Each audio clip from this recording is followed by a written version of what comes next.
Hello, everyone. I'm Dana Stone, the Executive Director of the Indianapolis Chamber Orchestra, and I'm here today with our Music Director, Matthew Kraemer, and guest artist, Joshua Thompson, as we talk about some new ICO education programs that we've created this year. For those of you that aren't aware that weren't involved with our virtual gala back in February, we are launching a new program called What Makes Music American, which is why Joshua is here. He's been a valuable contributor to that program. But additionally, we have been thinking strategically about how we can reach children and students that are in desperate need of music education right now during the pandemic with our programming when we cannot physically come into schools. So through some collaborative discussion, we've come up with 3 exciting programs to reach children. So one of the things that we had to think about is how can we do this safely and how can we do this effectively? And fortunately, ICO has been very blessed to be working with WFYI on all of our virtual concerts this season. So they've partnered with us and created some great ways to engage the orchestra and also engage our youth in Indianapolis through these education programs. And logistically, it's gone quite well, and we're really excited. We think that we'll have the completed projects ready for next school year so that we can reach lots of children here in this area. Dana, thank you for that. I would add that the pandemic has made every organization and all of us individuals make drastic changes in our life out of necessity to stay safe, but also to continue to create. And that's what we're excited about here. We were intending to have our annual silent movie in March with a live audience. And when that became impossible, we took the opportunity to record material for 2 of these education programs. And so I think that we've really forced ourselves here out of necessity to come into the 21st century and take advantage of recording technology, of being able to reach people in the comforts and the safety of their own house while continuing to perform on stage. And so I think that there's, of the stress that has obviously been there for the past 12 months, there's a lot of really great things that have come out of this that will continue to be part of what the ICO does going into the future. And, we always talk about the complexity of education programming with schools, the logistics of trying to get into the schools when students are so busy preparing for tests and their day is already so full, it's hard to get them out on the yellow school buses to visit us. And even if we go into a school, how many schools can we visit in a day or a week or even a month? In this case, with virtual programming, we'll be able to send this content around Indianapolis, central Indiana, and perhaps we hope even further than that. So I think that this will extend the reach of the ICO and also 3 vital programs, K through 2, with our Tall Tales and Long Tales, 3 through 8 for the program which we're going to be discussing with Joshua, What Makes Music American, and then a high school aged program, Domination and Defiance, about composers, historical figures, and world leaders that have faced adversity, racial injustice, and tyranny in their lives. So all 3 programs we're very excited about, but I'd love to jump right in with the program that we're looking towards in the coming weeks here with our artistic partner, Joshua Thompson. Joshua, I just want to start off by saying how much fun, really enjoyable this has been working with you collaboratively, putting this program together. I certainly hope that the experience has been very positive for you as well. Absolutely. So first of all, thank you for having me here to the both of you. And fun would be an understatement, I think. As Maestro Kraemer and I have kind of put some things together and some stuff ends up on the cutting room floor and then we love what gets to stay on there. And we realize just how much music could really go into this program. So the difficult part has also been the most fun part, which is being, what stays and what goes and how do we rotate it. So I live for this type of stuff. So it's an honor and it truly is a treat to be a part of this. So thank you. Joshua, I've been aware of your work for since I've come to Indianapolis about 5 years ago. And what impresses me the most is your encyclopedic knowledge of the classical canon. I mean, it's for centuries, but you've also specifically targeted repertoire that's been underperformed, neglected, unjustly. And you're so passionate about it as a performer and advocate for this music, and you're so involved in different mediums as well as a way of communicating that, on stage performing as pianist or a trumpeter, and then your podcast, for example. Perhaps you could just talk to us a little bit about. There it is. Talk to us just a little bit about how you're involved with all of these different mediums and how it really does serve for you to convey your passion for this music that you're advocating for. Absolutely. I mean, it really goes back to probably me being about 5 or 6 years old when I first found out I had a passion for classical music, and it came through cartoons, right? And if you think about your Saturday morning experience, there was the auditory, there's the music that you hear, but there was also a visual component. And so I really feel like people of any age absorb and kind of are able to scratch that spirit of inquiry a little bit more and even deeper when we provide other mediums for our senses, whether that be, smell or taste or sight, and also in mediums with visual art, with instrumentalists, with dancers and all that. It just makes the creation of what we're doing and the message what we're doing a little bit more personable and memorable, I think. So I really enjoy what I do as a classical pianist and a music sociologist. I specialize in the research and performance and programming of masterworks are written by composers of African descent. The catalog is absolutely huge. And if you don't know those composers, you know composers who are adjacent to them. So when we're talking about Mozart, we have a Chevalier de Saint-Georges. When we're talking about Beethoven, we have a Samuel Coleridge Taylor. When we have a Dvorak, we've got a Harry Burleigh, and the list goes on and on. And so you don't have to be all that familiar with the names or the works. You already know some of this music. We just love to resurrect it, kind of blow the dust off of it and place it right where it should have been all along. And that's with these contemporaries who continue to shape and reshape and refine the classical genre. And at the end of the day, sometimes the histories and the stories are very serious and they're important, but it really is just music. And I just have fun doing those. And it's awesome that places like the ICO share that passion and that inquiry and are really working with a lot of artists locally and kind of walking hand in hand and figuring this new landscape out. And it's just a lot of fun. Long overdue, but it's a lot of fun. Very well said. Let's talk a little bit about this program that you and I are building here. As you mentioned before, I think the hardest thing for me as well was to figure out what we can get into this program and then everything that we're going to have to leave out because of it. So the title, What Makes Music American? It's meant to be an open-ended discussion. What is it that, we hear Mozart, we hear Beethoven, we immediately identify it with the Austro-Germanic canon of music. You hear Debussy, it's a different sound world altogether. But America, with all of the complexity of the fabric of our country and all of the different influences and cultures that have come here and made it their home, have created art that is representative of all of those influences here. And so we're not giving anything away to say that we're going to start with the composers, two composers that you just mentioned, Dvorak and Burleigh. And Dvorak, of course, would be that name. People know the New World Symphony, and we have an excerpt from that, from the third movement with distinctly Native American influence of the pentatonic scale. But perhaps Burleigh isn't a household name. And could you talk to us a little bit about Harry Burleigh and how he's found his way into our program?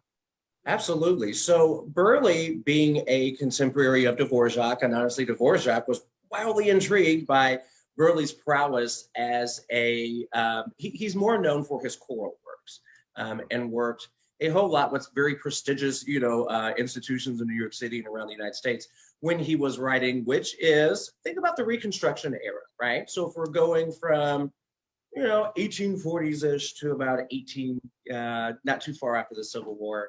For the fact checkers out there, trust me, I know the dates, I just don't have it in front of me. But he's writing for a lot of these things. And what he's doing, because he is of a culture that has been brought to the United States, we sound different. There's a folk tune.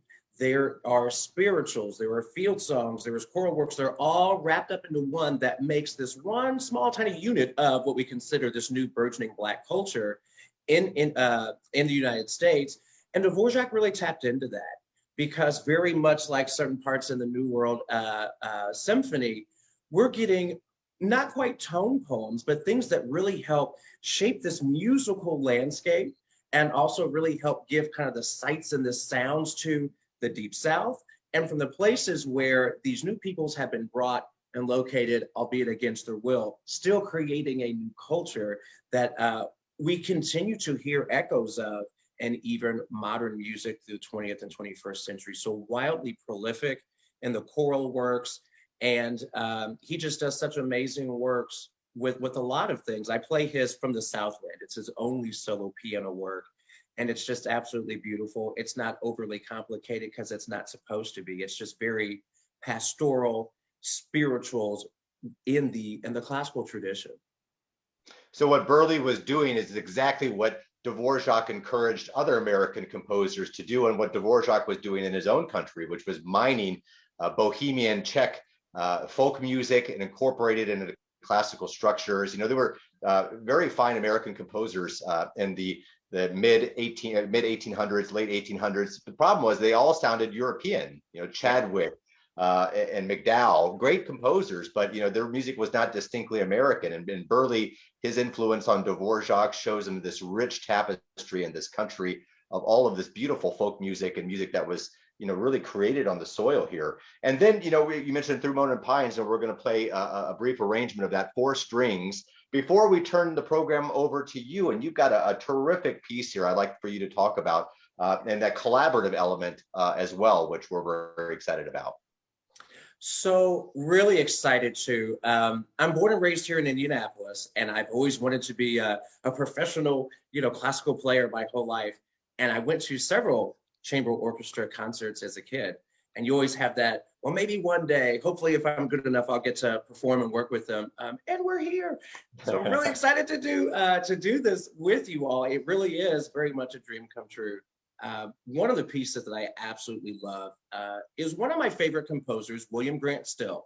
He's often known as the dean of classical music for Black people, and just has so many compositions, I think well over 150 for pick an arrangement for big orchestra, small ensemble, or solo works and art songs. He's got it all.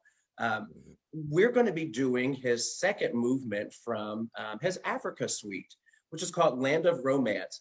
And this premiered, I want to say, about in 1932 or 1933. And it is such a beautiful three movement work that just gives such a wonderful sonic representation of this essence of Blackness and this aesthetic, without being pejorative, without being stereotypical, but really taking the incantations and the rhythms and the sights and the sounds of this culture from this cradle of civilization. William Grant Still reimagines the actual creation. And that's what Land of Romance is all about. It's this romantic relationship we of all people have with our creator, whoever we think that is, that very much transcendental type of relationship that we have with it. And so in order to do that, the music is gorgeous, don't get me wrong, but creation has movement. And I think we really have to elevate the music and show that. So I'm bringing in a brilliant dancer by the name of Toni Moore. And she works in everything from ballet to contemporary dance to West African dance. And she and I, over the last couple of years, have really cultivated this piece in our own right to have this wonderful mix between melody and movement to give you as much of a 3D example and illustration of this masterpiece and the broader context that Still was talking about, with music and nature being so very much part of a human element, including Black people, which sometimes is not often highlighted, but it is, and we do it very well. So we're excited about that one, definitely. What an incredible composer, really, and very highly regarded and performed in his lifetime, a composer of many firsts. The first opera at New York City Opera of American composer, first Black conductor of a major symphony orchestra, first one to have a symphony performed. You know, we were recording his Darker America this past weekend, which is an incredibly powerful work. And a number of the musicians said, the edition that we have is very hard to read. It's hand notated. And, several of us all were in agreement. If there's any American composer more deserving of an text edition or republication of these works, because there are so many of them. I mean, the symphony, 8 operas, hundreds of other additional works in the catalog as well. And the music is accessible, but sometimes these editions are hard to read, and then it's a composer really so deserving of that. And again, that catalog, I'm discovering more and more pieces I had no familiarity with myself. And thanks to my discussions with you, I've learned an incredible amount. You've also graciously offered to perform for us on this broadcast here. And now that we are just talking about the Grand Still, maybe this is a perfect opportunity here to insert your performance here, and just also to say again how much we're looking forward to this recording in a month when it comes to it. So we're going to hand it over to Joshua here and his performance on piano.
Joshua, that was terrific. That was Margaret Bond's Troubled Water, right?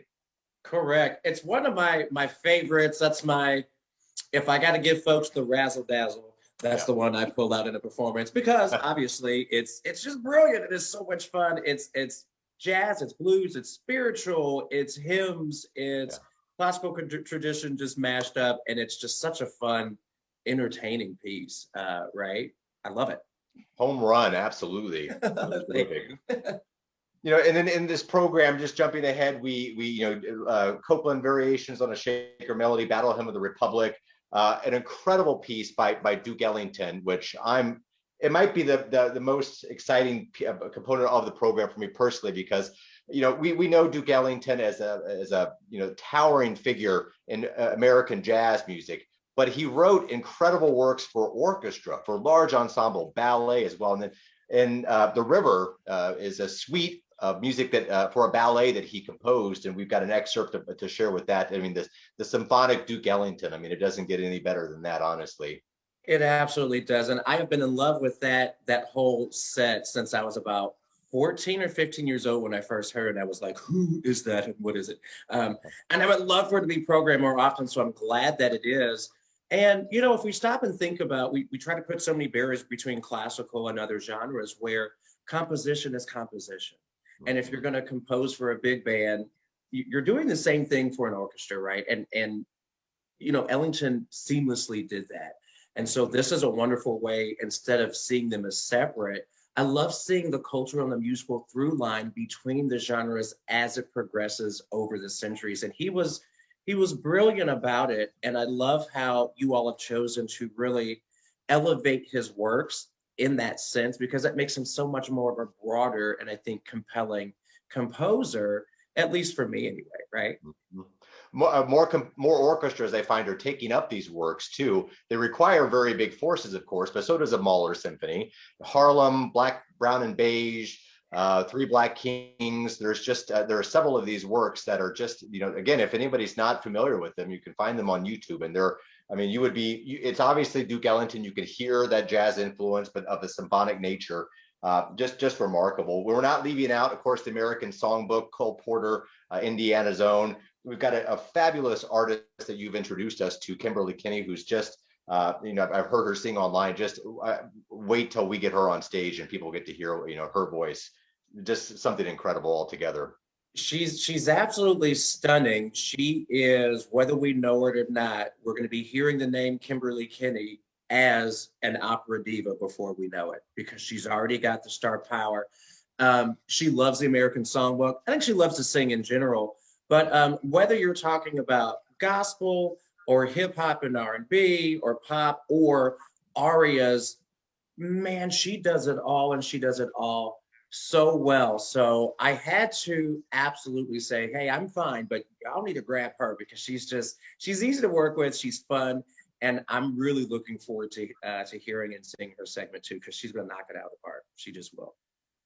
We have an artist that will be sharing our classical program, which is also next month as well. And we're going to have a Mocktails dedicated to that in April. But Ruben Rangel is the first place winner of the most recent Sphinx competition, which is a strings competition held annually for exceptional young violin or young string players, I should say, of Latinx and Black string players. And this organization has grown exponentially in the last 25 years now to become a support system for string players taking auditions, for funding, not only master classes and enhancing their study, but preparing them for entering the audition circuit, which is grueling for any young musician to travel around the country and to perform at auditions. But the number of laureates that I've worked with, it's been an incredibly rewarding experience for me the last 15 years. Ruben, I've not had the opportunity to work with, so I look very much for him coming to Indianapolis to perform one of the most, I should say the most popular American violin concerto there is. I don't think there's any competition in that regard. Samuel Barber's Violin Concerto. He'll play the third movement on our education concert, and we'll talk to Ruben next month about the entire Barber when he is playing on our subscription concert. Before we close out the program with a work by Gabrielina Frank, who is a award-winning, just one of the most successful living American composers now, I find. She's received commissions from major orchestras everywhere. It's a movement for strings called Andean Walkabout. It features her Peruvian ties. You could hear this very much in her compositional language. Before closing out our program with Rafael Hernandez's El Cubanchero, he was a Puerto Rican composer. I think you and I agree that this piece has to end the program because it's so much fun. It is. If there's ever a piece, and actually there's quite a few of them sprinkled throughout the program where you're going to fight the urge to get out of your seat. And I'm like, don't fight it. Just roll with it. What a way to end a concert on a high note that kind of leaves you feeling super excited. It's an earworm. So if folks don't remember anything else, I think they'll have this one stuck in their head, and that will help recall all of the other pieces and just what this essence of this program is. Because it's a grab bag. It's a quilt that America continues to stitch together. And I think that's what makes it so much fun, because that quilt keeps getting bigger and bigger as we find tools that are effective to, to kind of make it so. So kudos for you picking this last piece, because it's fun. I listen to it almost all the time. It's fun. It's a lot of fun. And it's a great arrangement for the orchestra too. It fits our size, and I think you just said it perfectly there. I mean, that's really what this program is this quilt. We're starting at one end with it. Again, there's a lot of stuff that just because of the time we're not able to incorporate, but there is a thread that we're following through, and that thread is that the cultural diversity that makes up this country, all of the influences from everywhere that we've come as a people, helps to create this narration, which is what makes music American. And it's an ongoing discussion. And when we actually get into the studio and we begin recording, we're going to continue to have as much fun as we've had putting the pieces on paper here. In my mind, we have the easy part. I want to go back to Dana here, because we're just going to record this music. We're going to give all of this material over to Dana, and Dana's got all of the work logistically here behind the scenes. 3 education programs we're talking about putting together. Dana, what's going on the back end of things with our WFYI partners, our funding, our all of the work that needs to be done in the studio? How complex of an undertaking really is this for us? Well, it's triple what we've ever done before. In the past, we had a simple one concert program of the Longtails. What is it? Tall Tales. That's it. Tall Tales, Long Tails. And that's an incredible program that we just recorded last weekend with the Indianapolis Children's Choir members doing some little hand signals. And it was so much fun, and it's so engaging and educational. But now we're expanding that. We have a program now that's going to reach every school-aged kid in this state if they're interested in receiving this programming. And there's a lot that goes into it. Certainly we have, footage from 5 different cameras. We're splicing together new content that's recorded with the full orchestra, content that's recorded with just Joshua, interviews and some commentary to kind of tie everything together so that the curriculum really speaks to what these children need to learn, and we can be a really valuable resource, a local resource, if you will, of what makes music American and what is music education. So there's a lot going into it, and certainly we are reaching out to partners with Indianapolis Public Schools and beyond that, so that we can get this program to as many children as possible. Logistically, there's some new hurdles that we've had to go through. Performance rights for a recording is very different from what we would typically do if we were doing a live performance. So navigating those issues, how long we can make these programs available, will they be on a rotation for performance and copyright issues? We're going to work through all those details as we learn those obstacles and what the schools need. So this is a dialogue to work with the schools to provide the right programming at the right time, and also work with the publishing companies to meet all those logistical needs. But it's been a really exciting year. And I know you mentioned earlier the Sphinx organization and Ruben, and ICO is proud to be a partner with the Sphinx organization through the National Alliance for Audition Support. So we're excited to see what that partnership brings to us in the future as we continue to kind of bring new people to the ICO stage and engage Indianapolis in a really exciting way. I think, Dana, you said that perfectly there. What most rewarding out of all of this, of course, great music, great educational content, but it's been the artistic collaborations, the partnerships, working with Joshua, for example, and all of the talented soloists on this program, our arts partners partners. That's these relationships that we continue to foster make this entire experience so worth it in every possible way.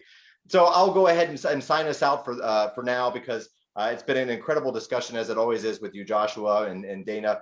We're putting these programs together. There will be much more in the near future as we begin to edit them, and we develop the written curriculum to partner along with the videos that we're sending. And I believe that this will have far-reaching impact on school children and to music lovers, frankly, who want to learn a little bit more about these 3 different programs here. So on behalf of the Indianapolis Chamber Orchestra and my partners here, I'd like to thank you for tuning into this Mocktails, and we'll see you at our next ICO performance in April. Thanks, everyone.